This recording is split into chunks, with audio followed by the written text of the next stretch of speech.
Assalamualaikum warahmatullahi wabarakatuh. Salam dan bahagia. Perkenalkan, saya Riki Rahmadi SPD, calon guru penggerak angkatan 8 Kabupaten Bulungan. Pada video kali ini saya akan memaparkan tentang koneksi antar materi modul 2.1 pembelajaran berdiferensiasi.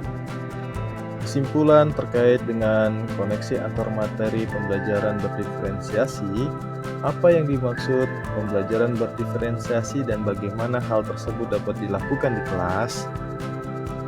Pembelajaran berdiferensiasi merupakan usaha guru dalam menyesuaikan proses pembelajaran di kelas untuk memenuhi kebutuhan belajar individu murid. Dalam pembelajaran diferensiasi harus berakar pada pemenuhan kebutuhan belajar murid. Agar dapat melakukan pembelajaran berdiferensiasi, guru harus memahami tujuan pembelajaran, mengetahui dan merespon kebutuhan belajar murid, menciptakan lingkungan belajar yang mengundang murid untuk belajar, melakukan manajemen kelas yang efektif, serta melakukan penilaian berkelanjutan. Bagaimana pembelajaran berdiferensiasi dapat memenuhi kebutuhan belajar murid untuk mencapai hasil optimal? Agar pembelajaran berdiferensiasi dapat memenuhi kebutuhan belajar murid, guru harus memahami 3 aspek. Yang pertama, kesiapan belajar murid atau readiness.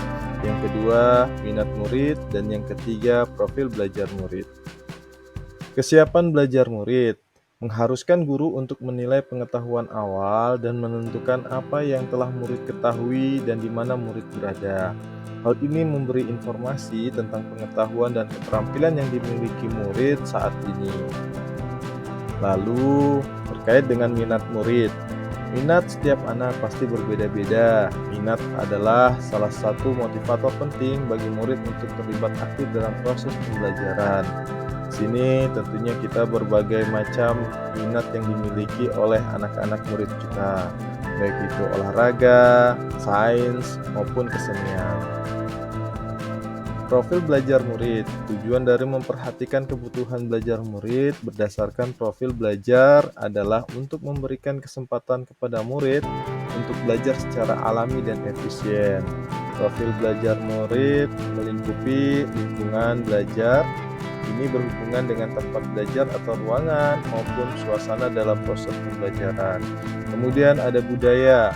Budaya yang dimaksud adalah bagaimana kebiasaan murid dalam belajar, apakah dengan santai atau terstruktur, dengan personal atau impersonal. Kemudian gaya belajar murid melingkupi visual, auditori, maupun kinestetik, serta kecerdasan non-umum, yaitu visual spasial, musikal, bodily kinestetik. Kebutuhan belajar murid dapat diidentifikasi berdasarkan cara berikut. Yang pertama, dengan mengamati perilaku murid. Kemudian yang kedua, mengidentifikasi pengetahuan awal. Yang ketiga, mereview dan melakukan refleksi praktik pembelajaran. Yang keempat, berbicara dengan guru murid sebelumnya. Yang kelima, membaca raport murid di kelas sebelumnya. Dan yang keenam, menggunakan berbagai penilaian diagnostik. Strategi untuk mendiferensiasikan pembelajaran yaitu dengan 3 cara. Yang pertama, diferensiasi konten. Yang kedua, diferensiasi proses. Dan yang ketiga, diferensiasi produk. Strategi untuk mendiferensiasikan pembelajaran melalui diferensiasi konten berkaitan dengan apa yang kita ajarkan, seperti materi, konsep, atau keterampilan yang perlu dipelajari berdasarkan kurikulum. Diferensiasi konten dapat dilakukan dengan membedakan pengorganisasian atau format penyampaian materi, bukan mengubah atau menurunkan standar kurikulum. Strategi untuk mendiferensiasikan pembelajaran melalui diferensiasi proses, yaitu sebuah kegiatan yang memungkinkan murid berlatih memahami atau memaknai konten dengan cara memvariasikan atau mengkombinasikan proses yang harus dijalani oleh murid dalam pembelajaran. Kemudian, strategi untuk mendiferensiasikan pembelajaran melalui diferensiasi produk.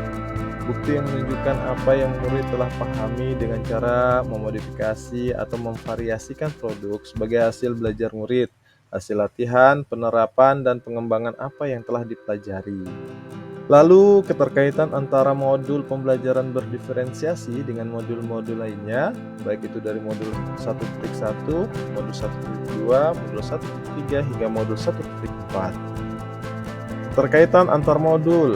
Untuk dapat melakukan pembelajaran berdiferensiasi, maka guru harus berusaha memenuhi kebutuhan belajar murid sesuai kodrat alam dan kodrat zaman berdasarkan filosofi Ki Hajar Dewantara. Keterkaitan antar modul 1.2 dengan modul 2.1. Dalam melakukan pembelajaran berdiferensiasi, seorang guru penggerak harus berpihak pada murid, mandiri, reflektif, kolaboratif, dan inovatif, sehingga menciptakan pembelajaran berdiferensiasi yang dapat memenuhi kebutuhan murid. Dengan demikian, seorang guru penggerak dapat menuntun dan mewujudkan kepemimpinan murid. Hal ini sesuai dengan nilai dan peran guru penggerak. Keterkaitan antar modul 1.3 dengan modul 2.1. Pembelajaran berdiferensiasi dapat menjadi salah satu strategi untuk mewujudkan visi guru penggerak yang berpihak pada murid. Kemudian keterkaitan antar modul 1.4 dengan modul 2.1. Dalam pelaksanaan pembelajaran berdiferensiasi antara guru dan murid harus ada kesepakatan kelas terlebih dahulu agar proses pembelajaran dapat berjalan dengan baik sesuai dengan nilai budaya positif. Baik, demikian tadi pemaparan terkait koneksi antar materi pembelajaran berdiferensiasi. Semoga bermanfaat. Terima kasih, salam dan bahagia.